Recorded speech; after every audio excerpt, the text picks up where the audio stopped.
Weekly for the week of March the 30th. The bronchitis has all but died. There might be a little tinge of it somewhere in the voice, but most of it is gone. The second antibiotic did the trick. Viaxin is the antibiotic's name, by the way, and just a free plug for some medication out there.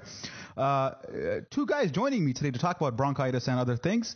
Andrew Thompson. How's it going, Zara? Are we hoping for a phlegm-free podcast today? Oh, there will be no mute coughing today. And then we got Lou Williams. Or no, sorry, William Lou. What's going on, man? Sorry, I confuse you with a guy who likes to dribble out the clock for 20 seconds and then shoot fadeaway, so my bad. I'm also balling up the South. Yeah. So they're also both the same height. Yeah, approximately, yeah. I'm like much heavier than Lou, though. But you probably have a better shot selection than Lou. Definitely. When I play pickup, I almost never shoot. I know I can't hit it. So let's talk about Detroit, man, which is what we're kind of touching on here. The controversy of the week, I guess, was Detroit, where Lou Williams with the Raptors down 2. Dwane Casey chose not to call a timeout, and Lou Will dribbled it for 20 seconds and took a predictable 29-footer, which missed. And after the game, Dwane Casey thought he had called a play, the triple fist, I think it's called. And but when they interviewed Lou Williams at the end, he said, yeah, there was no play call. So, Will, what do you make of the disconnect between player coach here? It's honestly just super disappointing. Dwane Casey said that he sent 2 screens at Lou, which Lou rejected both. I could see both sides there. I mean, if you're Lou, you're basically – the play's called for you. If you accept the high screen, you're basically just inviting a double team to come trap you at half court, right, which you would just then lead to a timeout. So I can see why Lou rejected both screens, but at the same time, like – man, just – you got to run a play. You got to do something other than Lou. Like, they're only down 2. They could have tied the game and sent it in overtime. They didn't have to shoot a 30-footer. Andrew, if the league was built on this concept that rejecting screens is a good idea to avoid double teams, I don't know if it works that way.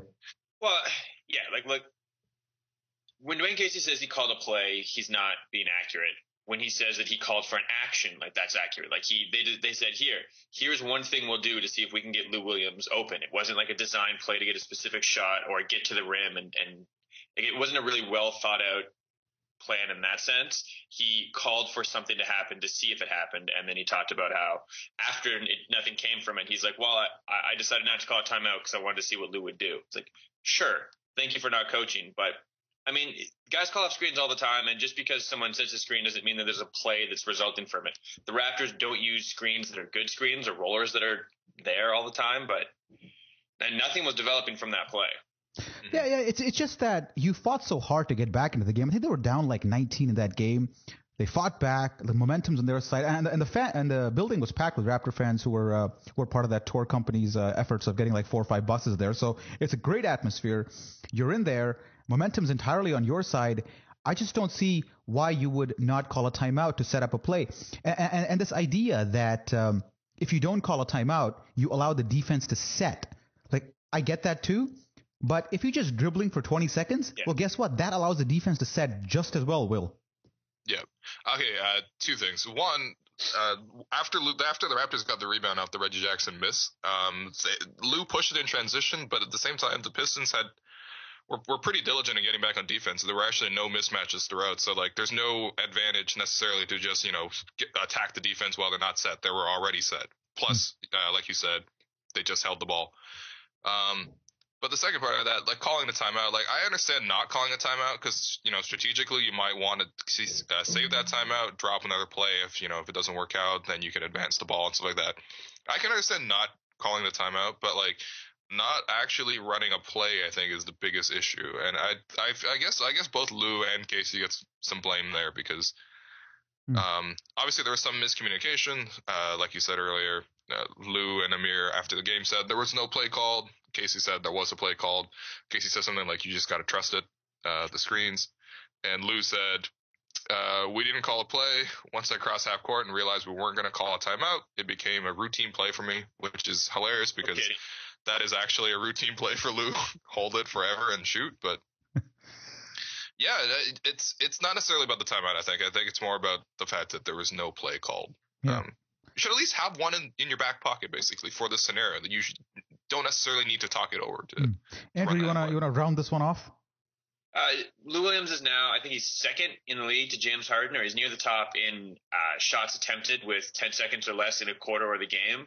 And he's shooting 23% on those attempts on the season. So maybe we should not just keep going for that all the time. Mm-hmm.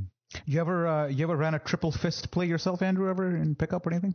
Not that we can discuss here, and not in pickup now. Oh, no, okay.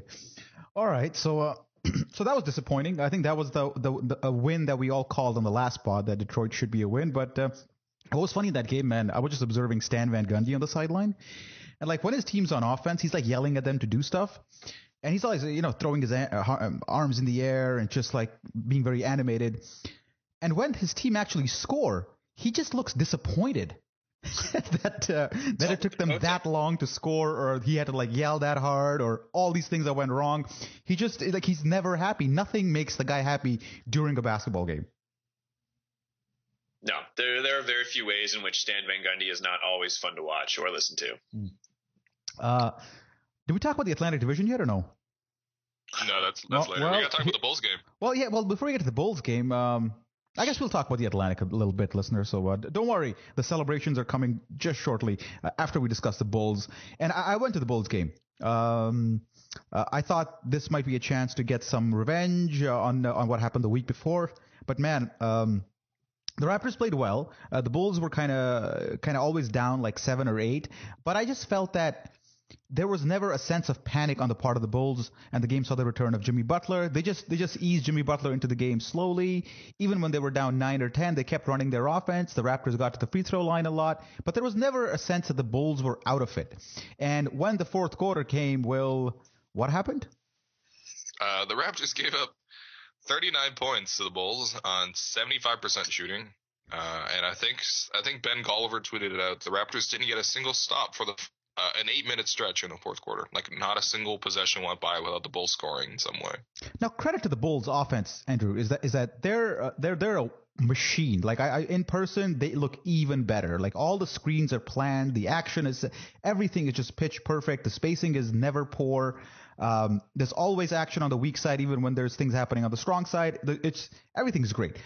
But at the same time, to give up this sort of a number in the fourth quarter, like, what does that speak to for the Raptors? Is it just lack of preparation, or did they think the Bulls would just die in the fourth quarter?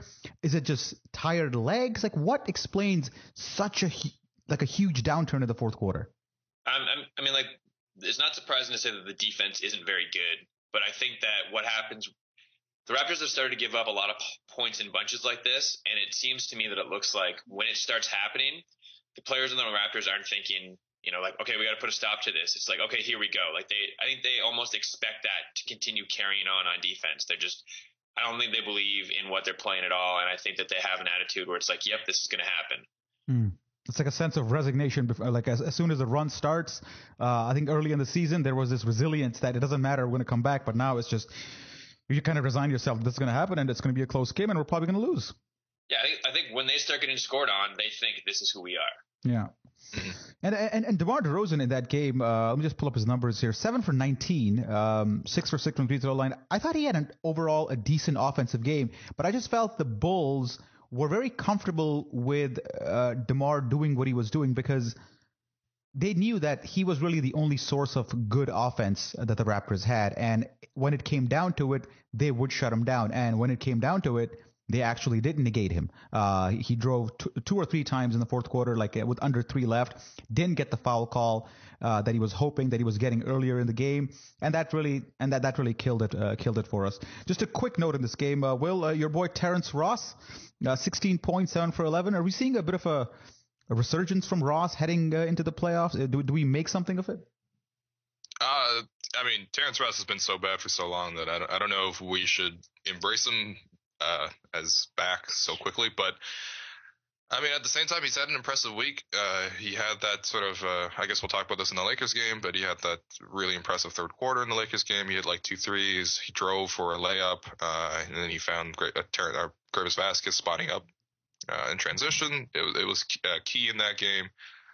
I don't know. I mean, hopefully Ross is coming around. His shot looks pretty good, at least. He's still really bad defensively. Like, at the start of that game, Mike Dunleavy just like did a back cut, and like Ross would get lost like 3 or 4 times in a row. Yeah, that was the like, first Bulls game. Yeah. Yeah. So I don't know. It's disappointing, but like maybe the Bulls are just a bad matchup. And to be fair, we should note that the Raptors were missing Kyle Lowry, and also that they were playing the second night of a back-to-back, and they did look kind of tired in the fourth, but yeah. Andrew, just comment on James Johnson here. I know we've seen the minute fluctuation all season. Against Detroit, he got nothing. He didn't get off the bench, DNP-CD.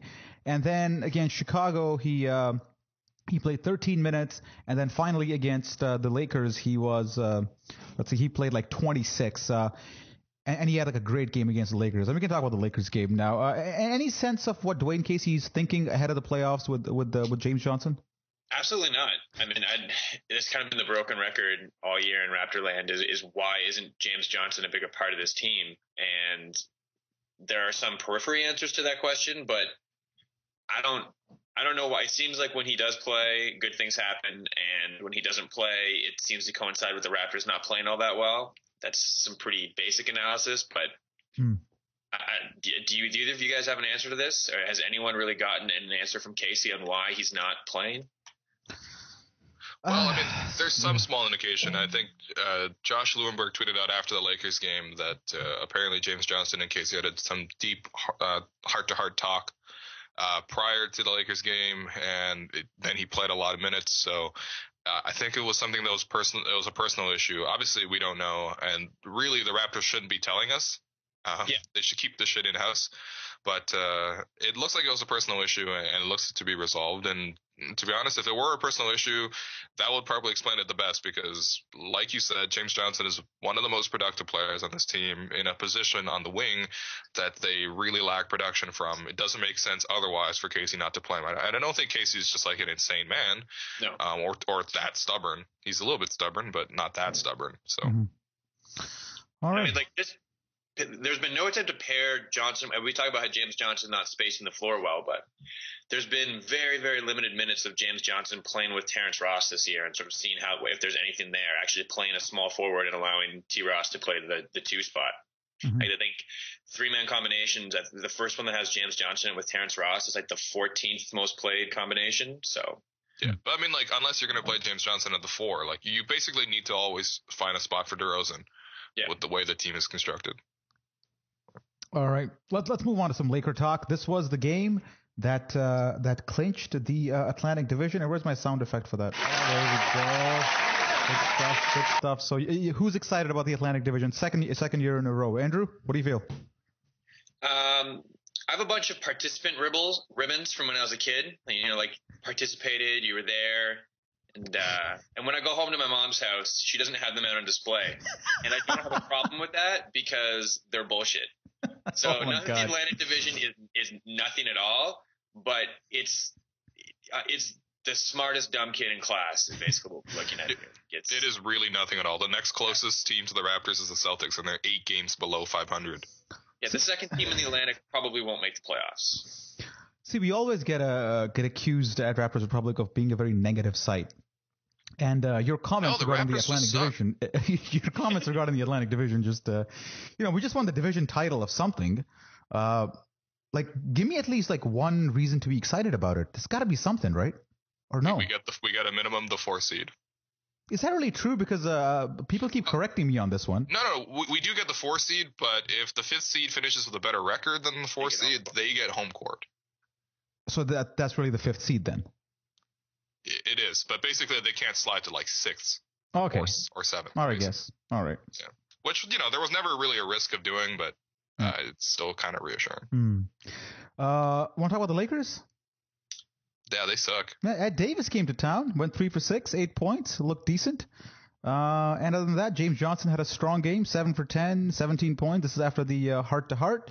And Jonas Valanciunas continued his extremely strong play, 8 for 12, 19 points. I mean, Jonas, I think there's no need to talk about this guy anymore. He's a solid player who probably should be involved more in the offense than he is. He's an improving player. He showed development, blah, blah, blah. We've said this in every single podcast. There's no reason to talk about JV at this point. Is there anything to add about JV at this point, Will? I mean, he just kind of struggled to get off, control the defensive glass in the first quarter, and I think Dwane Casey got pissed at him and switched him up pretty quickly. But the Lakers rested both Carlos Boozer and Jordan Hill, which, why are you resting your players, man? You're so bad. But yeah, so the Lakers had 2 front court guys. And, well, Boozer to be fair, and I can relate to this one very closely, had an upper respiratory infection. Oh, okay. Yeah. All right. And that definitely doesn't mean that he didn't drink the night before. Well, and Nick Young had a fractured left kneecap, according to the ESPN box. So, Will, easy there, man. They're not resting. They're just sorely injured. Jordan Hill. Okay, all right. Jordan Hill, at least, was apparently resting. DNP anyway. Coach's decision. Okay, fine. Yeah. Okay. But yeah, I mean, Jonas got his points against a small front line, and after the first half where the Lakers were basically just powered along by really strong offensive rebounding, in the second half, Jonas tightened that up and just went to work and scoring. So, all right. Let's end the segment and come back with part 2.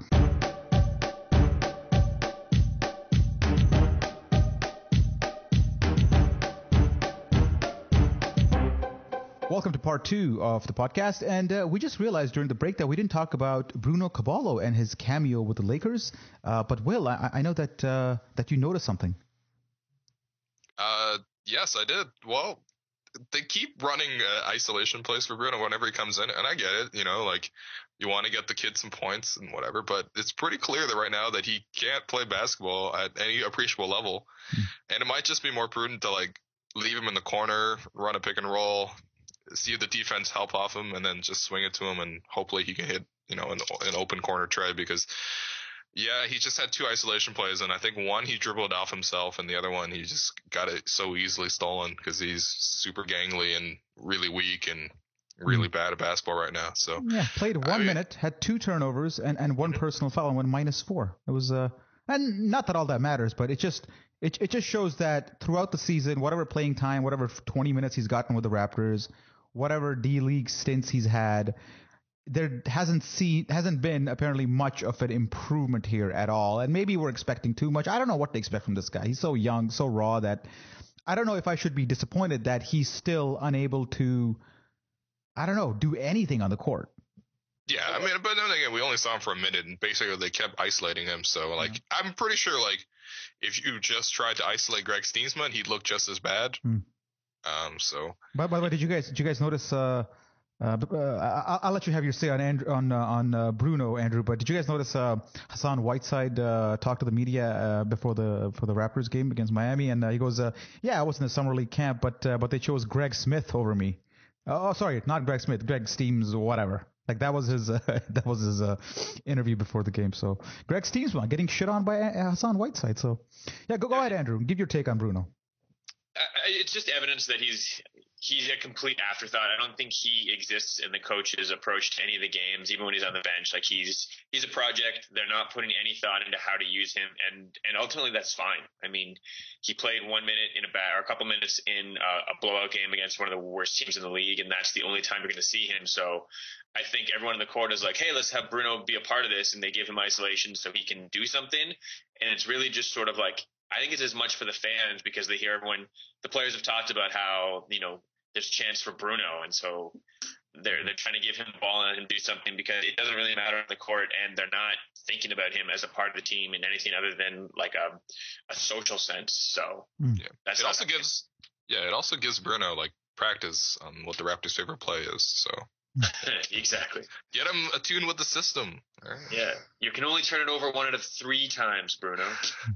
So let's hit Twitter, man, and see what questions the people have. Ryan Ellis at Icarus Descends asks, James Johnson Will his minutes fluctuate in the playoffs? Basically, he's talking about a rotation. So do you think by the time the playoffs come around, James Johnson will have actual rotation spot without any fluctuations in minutes, or will it be just as tumultuous as it is right now? Will, your thoughts on that one? I think it's almost a sure bet that James Johnson is going to get consistent minutes. I'm thinking like 25 minutes a game at least, because as it's shaking out, the Raptors are either going to play the Wizards as a 4-5 matchup, or potentially the Bucks in a 3-6 matchup. And both those teams have pretty big wings that Terrence Ross wouldn't be able to guard. We already seen Terrence Ross versus Paul Pierce. I really don't want to see it again. And the Bucks have all sorts of big guards, and they might even go small with James Johnson at the 4 in that scenario. So, yeah, I mean, there's unless he gets into another personal spat with Casey, I think it's a pretty good chance that JJ ends up being a consistent rotation guy in the playoffs.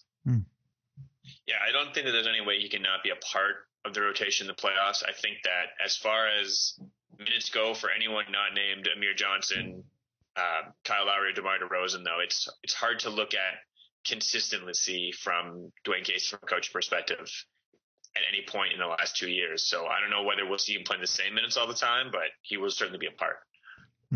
All right. Tick. So that was a good one. So the next question comes from Connor O'Rourke. That's at CPOR O'Rourke. He goes, should the team this is a funny question, actually. Should the team force JV to skip EuroBasket this summer to work on shedding weight and getting stronger? I don't know, man. I think EuroBasket is one area where JV probably gets the most development every year than anywhere else. So I'd say no. I think he should go to EuroBasket. He should be part of an offense that treats him well and get that international experience and really stay fit during the summer. So no, I don't think you should skip EuroBasket at all. Will? Yeah.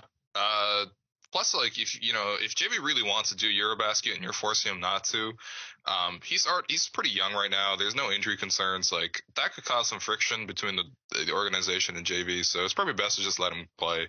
Plus, speaking as a writer, like, EuroBasket always made for really easy content in the summer when there is nothing going on. So, and honestly, I don't really see why JV can't work on shedding weight plus getting stronger, which seems a little bit opposites of each other.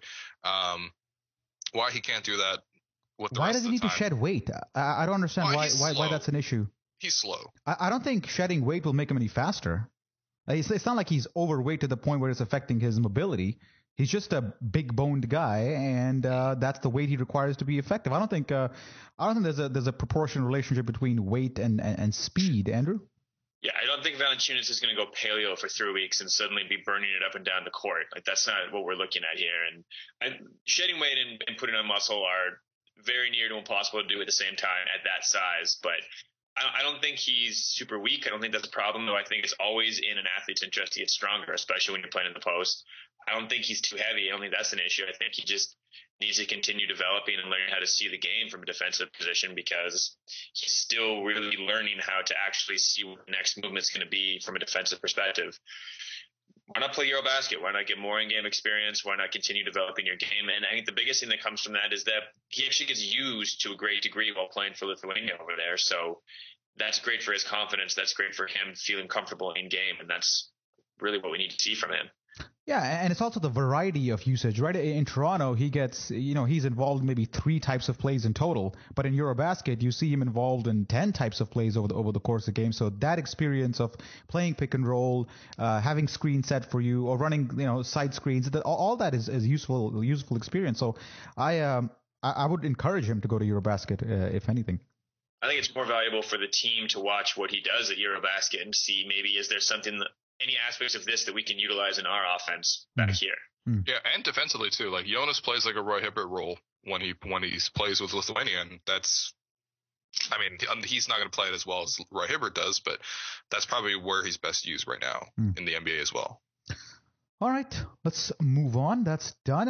The next one comes from Mo Square, and he asks, is there anything salvageable about the Raptors' defense, especially how bad they've been post-All-Star break?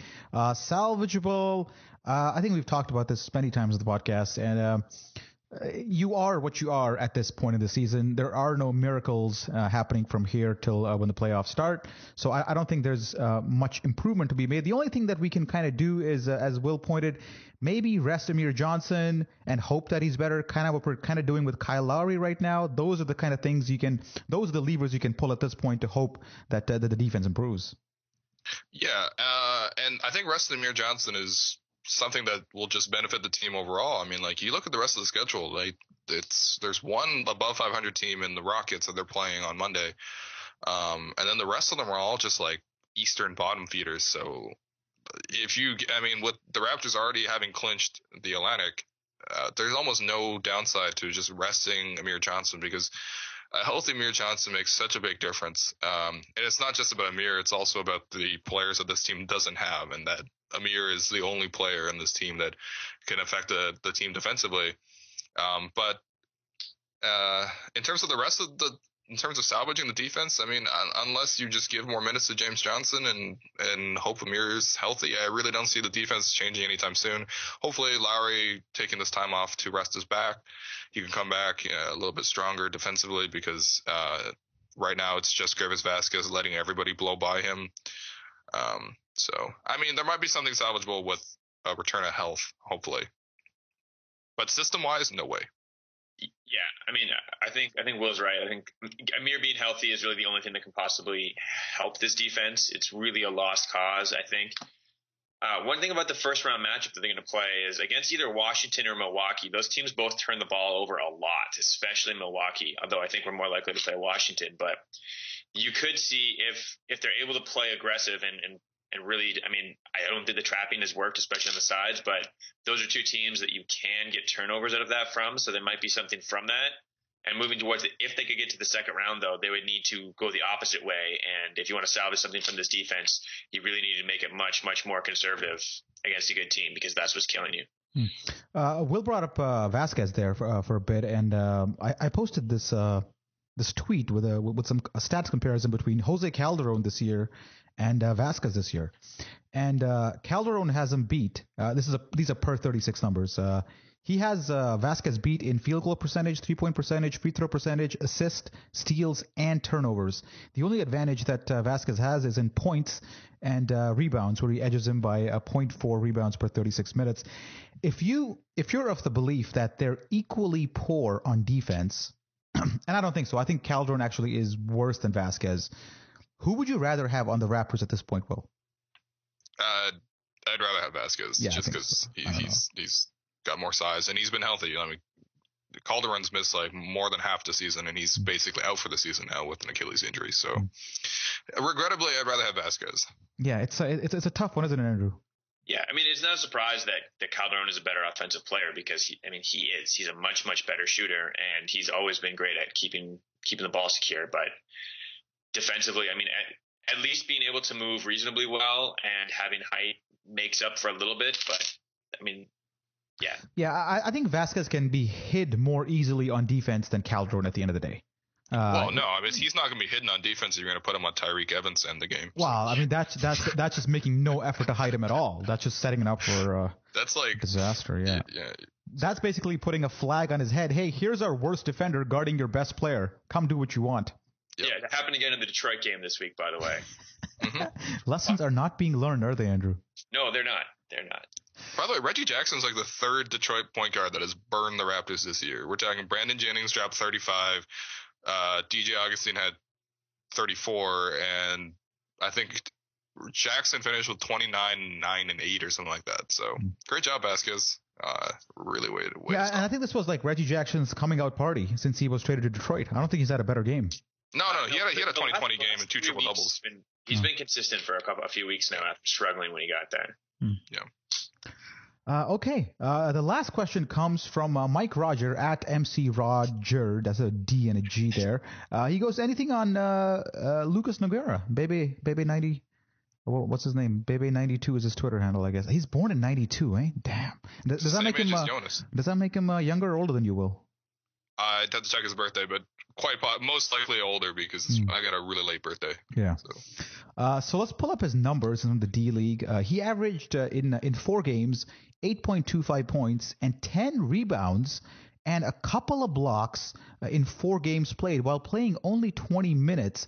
Now, I saw some highlights and I saw one game, and I'd say his role was basically, if you will, like a Tyson Chandler of the D-League, where he just finished any dump-offs that were given to him, some alley-oops, cleaned up the glass. Nothing was actually ever called for him, but he just made his living off others by moving well, and his size and was obviously a factor, and his strength was actually superior to the players he was competing against, which obviously you won't find in the NBA, but in the D-League he was able to materialize that into an advantage, Will.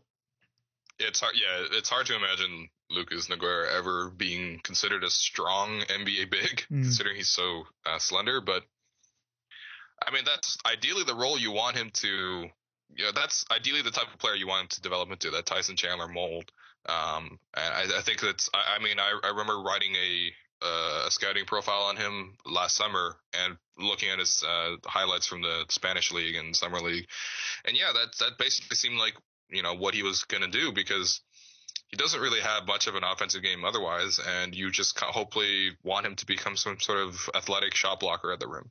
So, yeah, I think it's evidence too of how much the Raptors would benefit from actually purchasing the D-League team as opposed.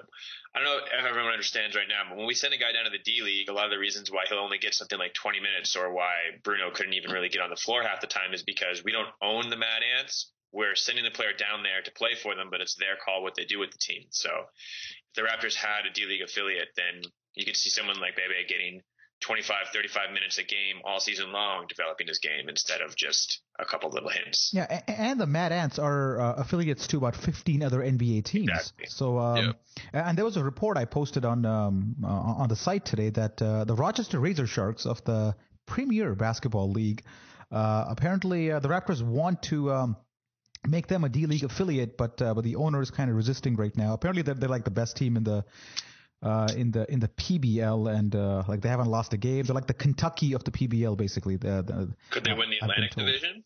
Probably. Yeah. Probably come second. Yeah.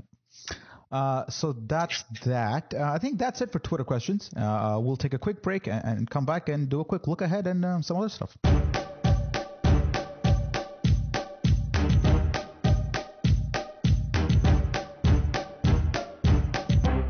Welcome back to part 3 of the podcast, and look ahead to the week time. We're not going to spend too much time on this one because it's kind of boring, and as I think it was Scott Hasty pointed out in his article, that the rest of the season is meaningless, and one of the commenters called him an insufferable troll for saying that. I see him like 5 days out of the week. He's pretty insufferable. Shout out to Scott. Yeah. So of the Raptors' remaining 9 games or whatever it is, 1, 2, 3, 4 are actually on U.S. national TV. 2 are on ESPN, and 2 are on NBA TV. And the first one on NBA TV is against the Rockets on Monday. This is a home game, 7:30 p.m. start. Did they ever get to the bottom of why Dwight Howard grabbed Isaiah Canaan's crotch? What? You never saw this? Oh, no. I will definitely post the GIF on this one. It happened in February.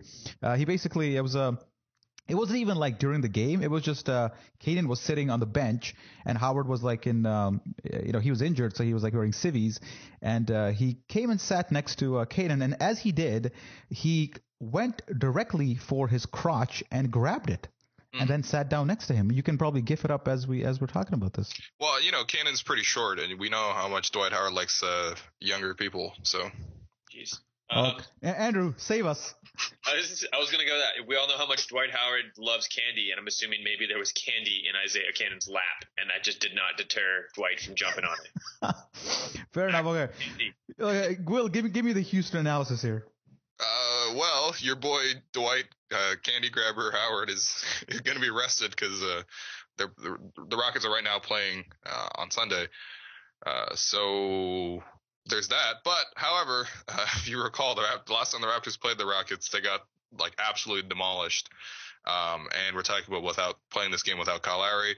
That game we got demolished, and I think everyone wanted to blame it on scheduling conflicts and the fact that Patrick Patterson was out with a knee injury. Like, now Lowry's out, and the Rockets, I don't know. I think it's probably a loss. Like, they're really good, the Rockets.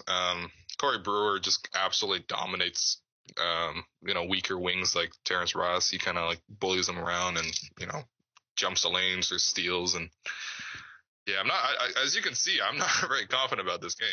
Look, if as a betting man, if you approach this season from the Raptors' perspective as any single time they play against a team who focuses on trying to get wide open 3-pointers with ball movement, if you just bet against the Raptors, assuming that they're going to give up a bevy of those, you've done very well. And I would not stop doing that now. All right. Okay. So after that, it's Minnesota, Brooklyn away, and then Saturday at home to Boston. So we faced Wiggins again on Wednesday. Call that a win, I guess, whatever. And then we faced our Atlantic Division rivals, Brooklyn and Boston. Andrew, give me the breakdown on Brooklyn and Boston. I know you've been following them closely this year. So close. There'll be some really interesting Jarrett Jack facial reactions to look at in the Brooklyn game. That'll be fun. Beyond that, the Raptors really ought to win this game. Brooklyn's trying to get into the playoffs, and they can't because they're just not good enough. So I would expect a win in Brooklyn, and I would be weary of that Boston back-to-back game because Boston is a surprisingly spry team, and facing them in the second half of a back-to-back, possibly without Lowry, is not ideal, which is really a statement on where we stand. How's your man Allen Anderson doing? Every podcast. He's chucking. Is he? Chucking. Is he looking for his next contract? Is he a free agent this summer? I think he was assigned to a 2-year deal, maybe, so he may not be. He plays like a free agent every year. He's like a free agent. Oh no, he's got a player option next year. So give us an overall prediction here. So I'm going to go with. I just closed the schedule window here. So I'm going to go with Houston loss, Minnesota win, and then Brooklyn win, Boston loss. So 2-2 for me. Well. Yeah. You know what? Fuck it. 3-1. They lose to the Rockets, but they come on strong against 3 shitty teams. Gone are the weeks of us just going, you know what, 4-0, 4-0, 4-0. 5-0. They're going to get an extra win. Exactly. 2-2. Yeah, I like that one. Eeyore, the sense of being an Eeyore has just overcome me. This is a 2-2. Okay, so let's talk about Kyle Lowry before we sign off. He's out indefinitely, and I was talking to some people, and they were like, well, yeah, it's listed as an injury, a back injury. Yeah, he may have tweaked it, but really, I think this is the Raptors just resting him for the rest of the season to get him ready for the playoffs. So, Andrew, how much is this an actual injury, and how much do you think this is just the Raptors taking the opportunity to just rest him entirely before the playoffs start? And I think it's an actual injury. Like, back injuries are weird. Like, when he had his contusion originally, he hammered his back awkwardly off someone's knee and sat out a couple games, came back, played well, but ran off the court a little while into that game with more back spasms. And if he can't get that under control, like, he's not going to be able to play well if he's struggling through back spasms and unable to sleep properly through the playoffs with this. So it's in the team's interest to rest him the rest of the season if they need to in order to get the back where it needs to be, because it's a very difficult injury to contain, possibly. All right, so just before we sign off, quick discussion on who would we rather face in the playoffs, Washington or Milwaukee. Washington, we've swept them this season. Milwaukee, we've lost once to. Will, let's start with you. What's your preference here? Oddly enough, although the Washington Wizards are actually the definitively better team as compared to Milwaukee, I'd rather face the Wizards. Just I don't know. It's just some weird thing where the Raptors really seem to get up for them. Obviously, it's the playoffs, so they'll get up for anyone. But it looks like the Raptors match up really well. That's surprising to me. Andrew, you agree with that one?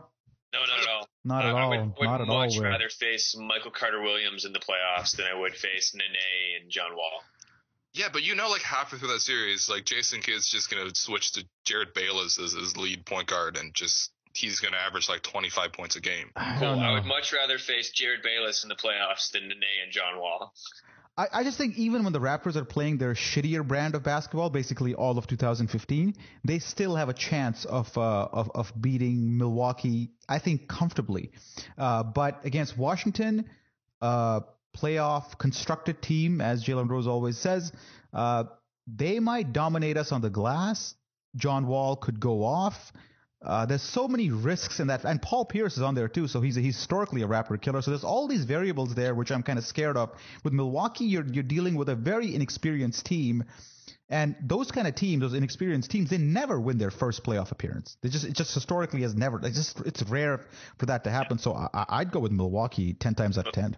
Milwaukee, anytime you get a chance to play a team in the playoffs who is very, very young and is the second worst team in the league as far as turnovers go, I think that team is not going to turn the ball over less in the playoffs. I would expect them to do a little bit more, just with nerves and pressure and opposing defenses locking down on them, and that's something I would like to match up against instead of John Wall fast breaks and getting bullied around by some stronger guys. I don't know.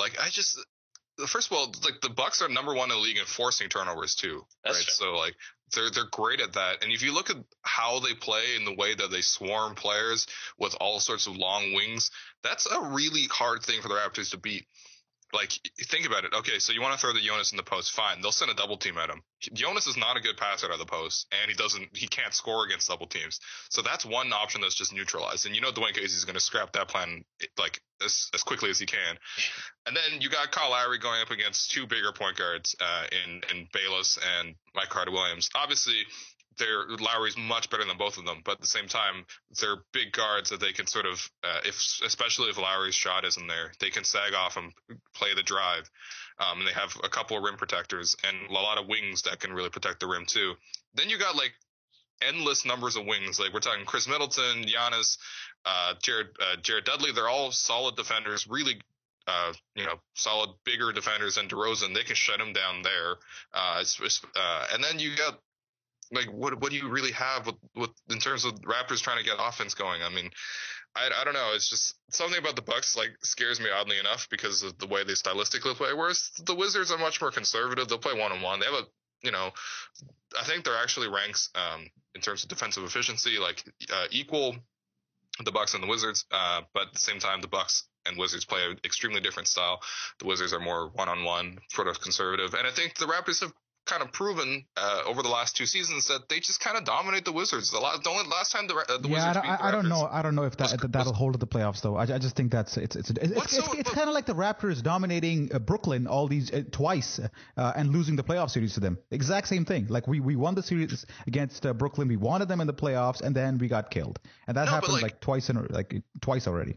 But with the Nets, they became an appreciably better team midway through last season. So the fact that the Raptors got some early wins against them, that's out the window because they were actually a different, much better team. Whereas the Wizards have been the same team all season long. They've also struggled basically just as badly as the Raptors have since the All-Star break. I just see Will that Dwane Casey's this. We got Randy Whitman on the other side. Yeah, Randy Whitman might be one of the three worst coaches in the league. Yeah, so we got this scrambling defense the Raptors like to play, and I think that can work better against a Milwaukee Bucks team that doesn't have the playoff experience, may not know how to handle the pressure when the pressure is on, than Washington, who will just pass us to death. I think that's my biggest fear here. I don't think either team is going to pass us to death. I think that's one reason why I feel kind of okay about either of these matchups. Yeah. Especially if Bradley Beal is not able to get healthy and back into form for the playoffs. I mean, he finally came back and he has been playing well. And then I don't know I didn't watch the game. I just know he only played 10 minutes and had 1 point the other night. I don't know if that was an injury or just an off night. But without Bradley Beal spacing the floor, the Wizards have to play a lot of slow, only okay shooting guys around the wing, and that's really, really taken away from John Wall's effectiveness and their ability to score efficiently. So if Bradley Beal's not playing, and even if he is, if they can just contain a little bit as far as ball movement and spacing goes, Paul Pierce has been playing way too many minutes this year to be able to give them what they need him to give them. Martell Webster has been in and out of the lineup and not great. Otto Porter is Otto Porter, so good luck with that. But I mean, struggle. The Wizards are definitely the better team as compared to the Bucks. I just feel stylistically, based on the way the two teams play, I'm more confident in the Raptors' offense against the Wizards than I am against the Bucks. That's all. Yeah. All right, so TBD on that one. With that, we'll end the pod. Thank you, Andrew, for taking time out. Thank you, Will, for taking some time out to talk basketball. You got work today? No. Oh, okay. Yeah. Andrew, you got work? Sure don't. All right. So rest of the afternoon is off, and we'll see you guys all next week.